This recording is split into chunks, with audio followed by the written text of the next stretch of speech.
انسان دنیا کے اندر زمین کو گناہوں سے گندا اور ناپاک کرنے کے لیے نہیں آیا. انسان دنیا کے اندر صرف کھانے سونے اور اپنے نفس کی تسکین کے لیے نہیں آیا, بلکہ انسان کو دنیا کے اندر درد دل کے لیے بھیجا گیا. انسان کو دنیا کے اندر اللہ کی عبادت کے لیے بھیجا گیا. انسان کو دنیا کے اندر کچھ کرنے کے لیے بھیجا گیا. اچھی طرح یاد رکھیں, جو صرف اپنے لیے جیتے ہیں وہ زندہ رہ کر بھی مردہ ہوتے ہیں, اور جو اللہ کے لیے جیا کرتے ہیں وہ قبر میں جانے کے بعد بھی ان کا ذکر زندہ رہتا ہے, ان کا نام زندہ رہتا ہے. اللہ اکبر. اندازہ فرمائیں, اگر اس پورے علاقے میں کسی کی شادی پر بھی کسی کو بلایا جاتا تو اتنی بڑی تعداد میں لوگ جمع نہ ہوتے, لیکن ایک قبر میں سونے والے مرد قلندر کے نام پر آپ کو بلایا گیا ہے, اور اتنی بڑی تعداد میں آپ تشریف لائے ہیں. یہ کس چیز کی وجہ سے ہے؟ مفتی زین الدین صاحب رحمت اللہ تعالی علیہ اپنے لیے زندگی نہیں گزارتے تھے, بلکہ اپنے اللہ کے لیے زندگی گزارتے تھے. اسی لیے وصال کے بعد بھی اللہ تبارک و تعالی نے دلوں کے اندر, ہمارے دلوں میں ان کی محبت کو پیدا فرما دیا ہے, ان کے پیار کو پیدا فرما دیا ہے, ان کی الفت کو پیدا فرما دیا ہے. اللہ اکبر. یہ ہمارے لیے کتنی بڑی عبرت کی بات ہے, ہمارے لیے کتنی بڑی جو ہے اللہ اکبر جب وہ سبق حاصل کرنے کی بات ہے کہ جو لوگ بڑے بڑے مالدار ہیں, کروڑ پتی ہیں, ارب پتی ہیں, مرنے کے بعد ان کی قبروں کا نشان بھی مٹ جاتا ہے, لیکن جو اللہ کے دین کے لیے جیتے ہیں وہ مرنے کے بعد بھی, یعنی مرنے سے مراد موت کا مزہ چکھنے کے بعد بھی لوگوں کے دلوں میں زندہ رہا کرتے ہیں. جس کی بہترین مثال زینت العطیہ رحمت اللہ علیہ کا مزار اقدس ہے. اللہ اکبر. میرے آقا صلی اللہ علیہ وآلہ وسلم کے پیارے دیوانوں, حضرت زینت العطیہ رحمت اللہ تعالی علیہ کو میں نے بہت زیادہ تو نہیں دیکھا, لیکن اس وقت چونکہ آپ کی جن دنوں مالیگاؤں کے اندر جن دنوں آپ کا قیام تھا, اس وقت میری عمر بہت چھوٹی سی تھی, اور میں جس ادارے میں وہ پڑھاتے تھے وہیں پر پڑھتا تھا. اللہ اکبر. لیکن کچھ یادیں, کچھ باتیں میرے ذہن میں ہے.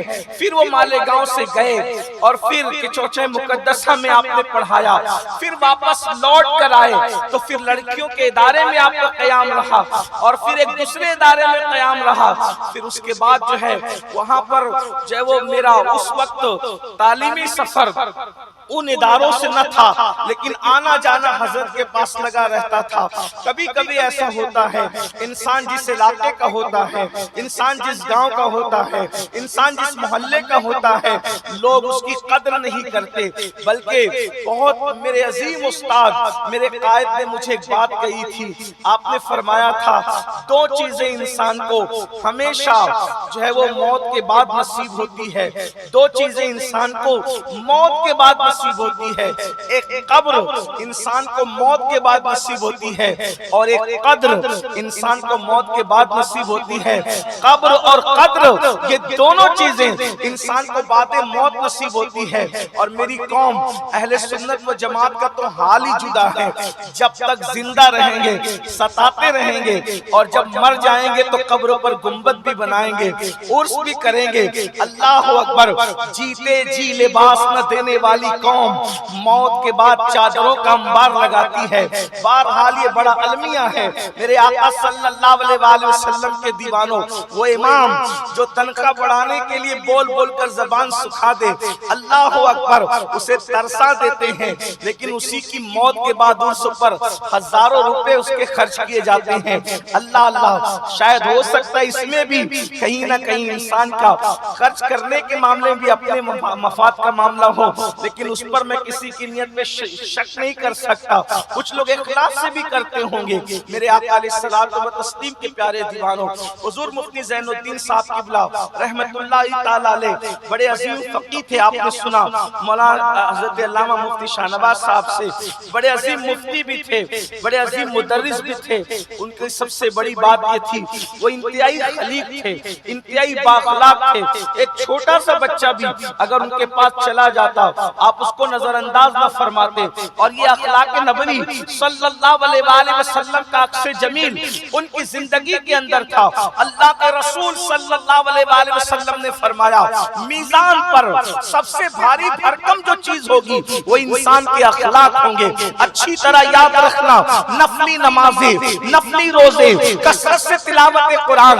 حضرت سیدی نصیر الدین چراغ دہلوی فرماتے ہیں کثرت سے قرآن کی تلاوت، کثرت سے نفلی روزے، کثرت سے نفلی نمازیں یہ تو بوڑھی عورتیں بھی کر لیا کرتی ہے. جیانے مردوں کا کام یہ ہے کہ وہ حسن اخلاق سے لوگوں کے ساتھ پیش آئیں. اور اللہ اکبر مفتی زین الدین صاحب رحمت اللہ تعالی علیہ کی زندگی میں انتہائی یہ چیز آپ کو نظر آئے گی. وہ سادگی کا پیکر تھے، وہ عشق مصطفیٰ کا پیکر تھے. اللہ اکبر قوم کی ضرورتوں کو محسوس کر کے وہ اس طرف جو وہ پیش رفت فرماتے تھے. غالباً جس وقت اہل سنت و جماعت میں لڑکیوں کے ادارے کا تصور انتہائی کم تھا، مفتی زین الدین صاحب رحمت اللہ علیہ نے مالیگاؤں میں حنفیہ سنیہ میں تعلیم اور تدریس کے درمیان اللہ اکبر بچیوں کے ادارے کی ضرورت کو محسوس کیا.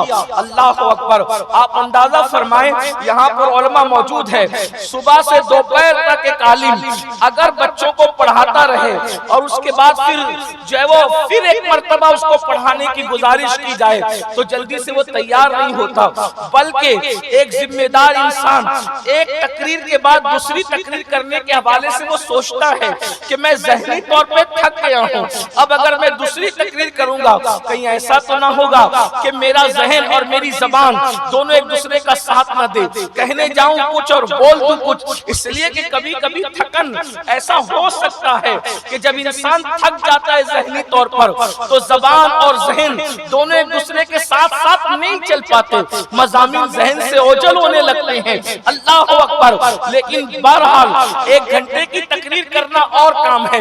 بلکہ یہ بات بھی میں آپ سے عرض کروں کسی کی توہین اور تنقیص مقصود نہیں ہے، سب سے آسان کام اگر کوئی ہے تو تقریر ہے. تقریر سے کچھ مشکل اگر کوئی کام ہے اللہ اکبر وہ تدریس ہے، اور تدریس سے بھی کوئی مشکل کام ہے وہ تصنیف ہے.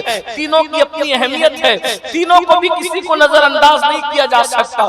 لیکن اگر 6 گھنٹے تک مدرسے میں ایک جگہ بیٹھ کر انسان پڑھائے اور پڑھانے کے بعد پھر اس کو دوبارہ پڑھانے کے لیے کہا جائے تیار نہیں ہوتا.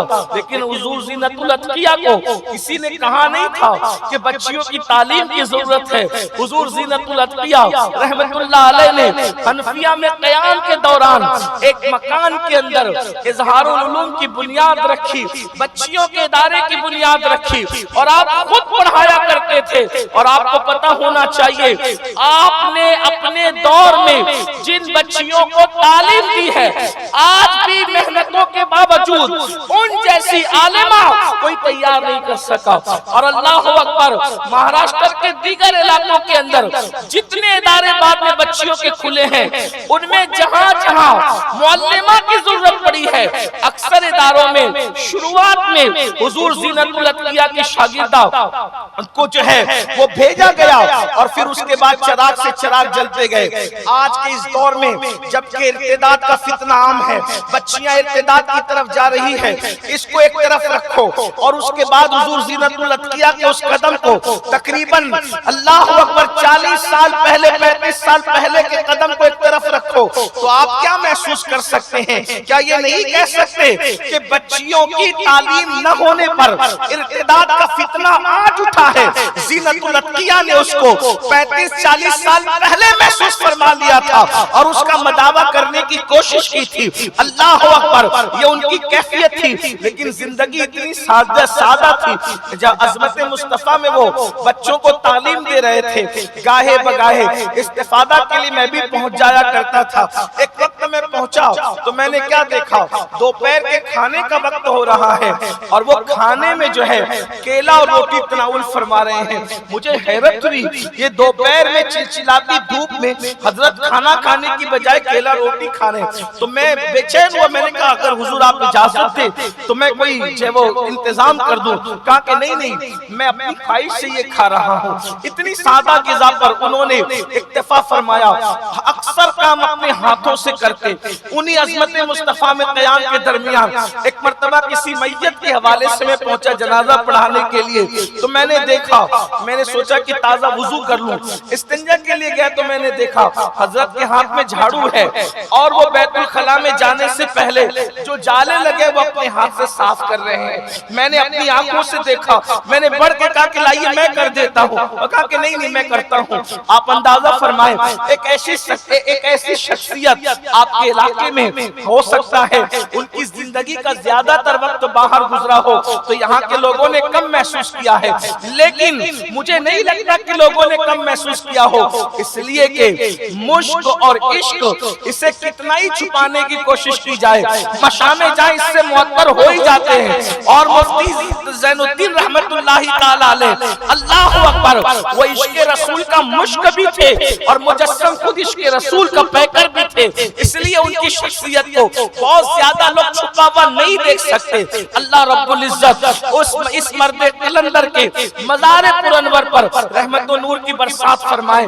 ایک بات اور عرض کر کے میں اپنے عنوان کی طرف چلنا چاہتا ہوں. ایک مرتبہ مالیگاؤں کے اندر کچھ ہنگامی حالات ہوئے. ہنگامی حالات ہونے کے بعد ایک میٹنگ منعقد کی گئی اور میٹنگ منعقد کرنے کے بعد لوگوں نے الگ الگ انداز سے تقریر کی. میں بھی اس میں موجود تھا, حالانکہ اس وقت میں کوئی مقرر کی حیثیت سے اس میں مدعو نہ تھا. بڑے بڑے علماء اور شہر کے ذمہ دار لوگ تھے اور اس میں تنظیم کے نمائندے کی حیثیت سے میں بھی شریک تھا, لیکن مجھے کچھ بولنا بھی نہیں تھا, بڑوں کو بولنا تھا, میری عمر اس وقت بھی چھوٹی تھی. اللہ اکبر, گفتگو ہوتی رہی. ہنگامی حالات ہیں, فساد کے حالات ہیں, یہ نقصان ہو گیا, وہ دکانیں جل گئی, ایسا ہو گیا, ویسا ہو گیا. ایک صاحب نے اٹھ کر کے کہا ان حالات میں ہمیں اپنے مسلک کو اور اپنے سلسلے کو بالائے طاق رکھ دینا چاہیے اور اللہ اکبر ایک دوسرے کی مدد کرنا چاہیے. یہ بول کر کے وہ صاحب بیٹھے. اللہ اللہ, حضور مفتی زین الدین کی صدارت میں وہ محفل تھی, آخری میں صدر کو بولنا تھا, لیکن جیسے ہی وہ بیٹھے, بیٹھنے کے بعد مفتی صاحب بغیر کسی اعلان کے کھڑے ہو گئے اور کھڑے ہونے کے بعد فرمایا اتنی تو ان کی بات سے میں متفق ہوں کہ ایک دوسرے کی مدد کرنا چاہیے, امداد ضرور ہونا چاہیے, لیکن فرمایا جو انہوں نے کا اشارہ کر کے جو انہوں نے کہا کہ سلسلے اور مسلک کو بالائے طاق رکھ دیا جائے, فرمایا وہ کسی اور کا سلسلہ ہوگا اور کسی اور کا مسلک ہوگا جو طاقوں پہ رکھا جاتا ہے. میرا سلسلہ اور میرا مسلک تو ہے, میرے سر پر ہے, میری آنکھوں پر ہے, میرے دل پر ہے. اللہ اکبر, اس لیے کہ ہمارا مسلک طاقوں پہ رکھنے والا نہیں ہے, وہ دل کے طاق میں سجانے والا ہے. ہمارے سلاسل طاقوں میں رکھنے والے نہیں ہیں بلکہ دل کی طاق پر سجانے والے ہیں. مدد کے ہم قائل ہیں لیکن مسلک کو بالائے طاق رکھنے کے قائل نہیں ہیں. اور اس کے بعد اسی پر وہ محفل مکمل ہو گئی. اس وقت لوگوں نے اتنی نرم طبیعت کے شخص کو اتنا سخت دیکھ کر کے قرآن مقدس کی اس آیت مبارکہ کے تیور کو ملاحظہ فرمایا, اشداء والکفار, اللہ اکبر, رحماء بینہم, وہ آپس میں ایک دوسرے کے ساتھ رحم دل ہیں, لیکن جب گستاخ کی بات آتی ہے, کفر اور کافر کی بات آتی ہے تو پھر وہاں پر نرمی نہیں بلکہ وہاں سختی سے کام لیا جاتا ہے. دشمن احمد میں شدت کیجئے, ملحدوں کی کیا مرمت کیجئے, غیر میں جل جائے بے دینوں کے دل, یا رسول اللہ کی کثرت کیجئے, شرک ٹھہرے جس میں تعظیم حبیب, اس برے مذہب پہ لعنت کیجئے چرچا انہی کا صبح شام, جانے کافر پر قیامت کیجئے. اللہ اکبر, یہ حضور زینت الاتقیاء رحمت اللہ علیہ کا انداز تھا. لیکن ہم لوگ اتنے بڑے لوگوں کے عرس میں آتے ہیں, ان کی باتیں سنتے ہیں, ان کی سیرت سنتے ہیں, ان کی زندگی سنتے ہیں, مگر ہمارے اندر کوئی تبدیلی نہیں آتی. عرس کا مطلب یہ نہیں ہے کہ ہم بھیڑ کریں, عرس کا مطلب یہ نہیں ہے ہم چادر گھاگر کریں, عرس کا مطلب صرف یہ نہیں ہے کہ ہم چادریں چڑھائیں, عرس کا مطلب صرف یہ نہیں ہے کہ ہم پھول ڈالیں. یہ ساری چیزیں چیزیں اپنی جگہ ہے، اس کا انکار نہیں ہے، لیکن اس کا اصل مقصد یہ ہے کہ ایصال ثواب کیا جائے، اور جس بزرگ کے مزار پر آپ جا رہے ہیں ان کی سیرت کو سن کر اپنی زندگی کو اس کے سانچے میں ڈھالنے کی کوشش کی جائے۔ اللہ اکبر! ایک چھوٹا سا وجود، ایک دبلا پتلا وجود جب اتنا بڑا انقلابی کام کر سکتا ہے تو ہم کام کیوں نہیں کر سکتے؟ ہم لوگوں کے کام کیوں نہیں آ سکتے؟ بلکہ آج میری قوم کے جوانوں کا مزاج ہے، اللہ نے جوانی دی ہے تو گانوں کی دہلیز پر اس کو تج دو، اللہ نے جوانی دی ہے تو فلمیں دیکھ کر اسے ضائع کر دو، اللہ نے جوانی دی ہے نکڑوں پر بیٹھ کر اسے ضائع کر دو، اللہ نے جوانی دی ہے جرائم کے اندر اسے ضائع کر دو، اللہ نے جوانی دی ہے موبائل، فیس بک، یوٹیوب پر اسے برباد کر دو۔ آج بتاؤ، ہزاروں جوانوں کی جوانی ضائع ہو رہی ہے، اور میری قوم کے جوانوں، جس قوم کے اندر زینت الاتقیاء جیسے لوگ اواخر کے اندر موجود ہیں، اس کے باوجود بھی میری قوم بے روی کا شکار ہے، جوانی کو برباد کر رہی ہے۔ سن لو، جوان کسی قوم کا سرمایہ ہوتا ہے، جوان کسی قوم کی گویا کہ تقدیر ہوتا ہے، جوان کسی قوم میں انقلابی ہوتا ہے، جوان وہ ہوتا ہے جو قوم کی زلف پریشاں کو ناخن تدبیر سے سنوارنے کا ہنر رکھتا ہے۔ میری قوم کے جوانوں، شراب و شباب، نشے اور موبائل میں اپنی زندگی اور اپنی جوانی کو برباد کرنے والوں، اپنی اسلاف کی زندگی دیکھو، تم ہی تھے جنہوں نے جوانی میں اندلس کے ساحل پر کشتیاں جلا کر کے لوگوں کو بتایا تھا کہ مسلم جوانوں کا کردار کیا ہوتا ہے۔ جب طارق بن زیاد سے کہا گیا کہ تم کشتیاں جلا رہے ہو اجنبیوں کے ساحل پر، تو آپ نے فرمایا تھا کشتیاں اس لیے جلا رہے ہیں تاکہ دشمن کو اور دوستوں کو ہمارے عزم کا پتہ چل جائے، دوستوں کو یوں پتہ چل جائے کہ اب واپس لوٹ کر نہیں جانا، یا تو یہاں ہماری قبریں بنے گی یا تو یہاں اسلام کا پرچم لہرایا جائے گا۔ یہ جذبات مسلم جوانوں کے آج وہ جذبات کہاں گئے جو اسلام کا پرچم لہرانے کے لیے اپنی قبریں تک بنانے کے لیے تیار تھے؟ اور آج قوم مسلم کے جوانوں کا حال یہ ہے، وہ 10 منٹ خود اپنی آخرت کو سنوارنے کے لیے، نماز کے لیے وقت نہیں نکال سکتے۔ اللہ اکبر! جس قوم کے جوان 10 منٹ کا وقت اللہ کے لیے نکال نہ سکے، وہ قوم کے جوان زمانے میں انقلاب کیا پیدا کر سکتے ہیں، زمانے میں تبدیلی کیا پیدا کر سکتے ہیں۔ سن لو، یہ جوانی ایک مہمان کی طرح ہے، جوانی کی قدر مہمان کی طرح کرو، جیسے کوئی باوقار، عزت دار، شریف مہمان بہت وقت کے لیے کہیں نہیں آتا، وہ آتا ہے چلے جانے کے لیے آتا ہے۔ جوانی بھی ایک باوقار، عزت دار، قیمتی مہمان کی طرح ہے۔ جوانی کس کی رہی ہے؟ جو ہماری رہے گی۔ یہ 16-15 سال کی عمر میں آتی ہے اور 40 سال کی عمر سے جانا شروع ہو جاتی ہے۔ یاد رکھنا، جوانی کے نشے میں اللہ کی نافرمانی کرنے والوں، جوانی کے نشے میں رات کی تاریکیوں میں جرائم کرنے والوں، جوانی کے نشے میں اللہ کو ناراض کرنے والوں، خدا کے غضب کو دعوت دینے والوں، بہت جلد یہ جوانی جائے گی، اور اس کے بعد جب بڑھاپا آئے گا، جو جوانی میں گناہ کرتے ہیں، جو جوانی میں جرائم کرتے ہیں، جو جوانی میں اللہ کی نافرمانی کرتے ہیں، ان کو بڑا دردناک بڑھاپا آتا ہے۔ اتنا بدترین بڑھاپا وہ دیکھتے ہیں کہ جب وہ موت مانگتے ہیں تو اللہ ان کو موت بھی نہیں دیتا۔ اتنی دردناک، اللہ اکبر! سید الطائفہ حضرت جنید بغدادی رضی اللہ تعالیٰ عنہ نے ایک بڈھے کو بازار میں بھیک مانگتے دیکھا۔ اللہ اللہ، بغداد معلیٰ کے بازار میں وہ بھیک مانگ رہا تھا، مگر کوئی اس کو بھیک دینے کے لیے تیار نہ تھا۔ تو لوگوں نے کہا حضرت کیسا عجیب دور آ گیا کہ اس بڈھے کو کوئی بھیک نہیں دیتا۔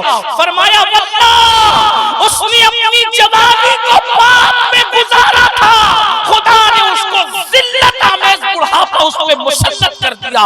آج اس کو کوئی بھیک دینے کے لیے تیار نہیں ہے۔ میری قوم کے جوانوں سن لو،